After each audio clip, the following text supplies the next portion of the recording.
નમસ્કાર મિત્રો, સ્વાગત છે તમારું આજના એક નવા વિડીયોની સાથે।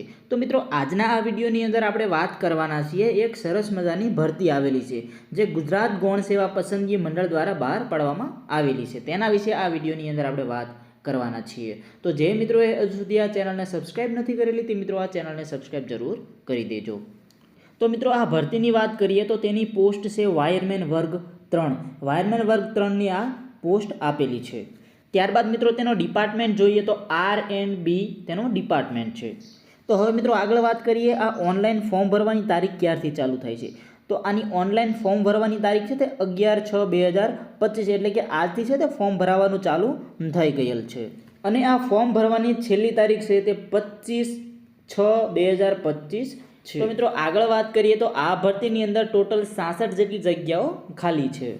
હવે મિત્રો પગાર ધોરણની વાત કરીએ તો ફિક્સ પગાર પહેલાં 5 વર્ષ માટે તમારે છે તે 26,000 જેટલો પગાર ધોરણ રહેશે। આ ભરતીની અંદર મિત્રો વય મર્યાદા જોઈએ તો 18 થી 33 વર્ષના જે લોકો છે તે આ ભરતીની અંદર ભાગ લઈ શકે છે। ત્યારબાદ આગળ વાત કરીએ તો શૈક્ષણિક લાયકાત કઈ કઈ હોવી જોઈએ? તો તેની અંદર મિત્રો ITIનો જે 2 વર્ષનો કોર્સ આવે છે વાયરમેન અથવા તો ઇલેક્ટ્રિશિયન, આ બંનેમાંથી કોઈ પણ કોર્સ કરેલો હોવો જોઈએ।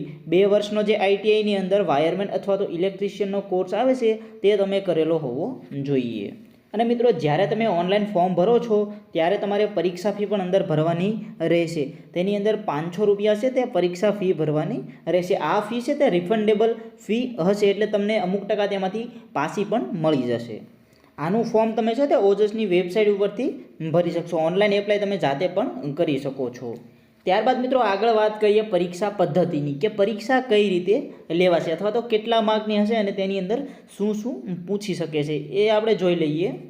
તો મિત્રો આની પરીક્ષા છે તમારે 2 ભાગમાં વહેંચાયેલી છે, એટલે કે પાર્ટ A અને પાર્ટ B, આવી રીતે 2 પાર્ટની અંદર તમારે પેપર આવશે। એક જ પેપરની અંદર બંને પાર્ટ આપેલા હશે પણ બંને પાર્ટ અલગ અલગ હશે।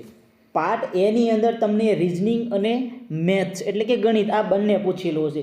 રિઝનિંગની અંદર તમારે 30 માર્કનું હશે અને મેથ્સની અંદર પણ 30 માર્કનું હશે। આ બંને થઈ અને તમારે પાર્ટ A હશે તે ટોટલ 60 માર્કનો થશે। ત્યારબાદ પાર્ટ B હશે તેની અંદર ભારતનું બંધારણ, વર્તમાન પ્રવાહો, અંગ્રેજી, ગુજરાતી આવા પ્રશ્નો તમને અંદર પૂછેલા હશે જે 30 માર્કના પ્રશ્નો હશે। ભારતનું બંધારણ છે, વર્તમાન પ્રવાહો છે, અંગ્રેજીનું અથવા તો ગુજરાતીનું આ બંને છે તે તમારે 30 માર્કનું હશે। ત્યારબાદ ગુજરાત ગૌણ સેવા પસંદગી મંડળ દ્વારા જે તેના સંબંધિત વિષય છે તેનામાંથી છે તે 120 માર્કનું પૂછેલું હશે। એટલે કે પાર્ટ B માંથી ટોટલ 150 માર્કનું પૂછેલું હશે। પાર્ટ A માંથી 60 અને પાર્ટ B માંથી 150 બંને ભેગા કરીએ તો ટોટલ 210 માર્કનું પેપર તમારે થશે। અને આ પેપરની અંદર તમને 180 મિનિટ એટલે કે 3 કલાકનો સમય આપેલો હશે। 3 કલાકની અંદર તમારે આ 210 માર્કનું પેપર પૂરું કરવાનું રહેશે। અને ખાસ વાત એ કે આ પેપરની અંદર નેગેટિવ માર્કિંગ હશે, એટલે કે તમારે જેટલા પણ ખોટા પડશે તેના 0.25 માર્ક કપાશે। જે નેગેટિવ માર્કિંગ હશે તે 0.25 હશે। તો જે મિત્રોએ ITIની અંદર ઇલેક્ટ્રિશિયન અથવા તો વાયરમેન ટ્રેડ 2 વર્ષનો કરેલો છે તે મિત્રોને જો આનું ફોર્મ ભરવું હોય તો ઓજસની વેબસાઇટ ઉપર જઈને તમે આ ફોર્મ ભરી શકો છો। બાકી જો હવે તમારે આની અંદર કંઈ પ્રશ્ન હોય તો તમે કમેન્ટ કરી અને જણાવી શકો છો। ત્યારબાદ આપણા WhatsApp નંબર પણ આપેલા છે તેની અંદર પણ તમે મેસેજ કરી અને પૂછી શકો છો। તો જે મિત્રોએ સુધી આ ચેનલને સબસ્ક્રાઇબ નથી કરેલી તે મિત્રો આપણી આ ચેનલને સબસ્ક્રાઇબ જરૂર કરી દેજો। ધન્યવાદ।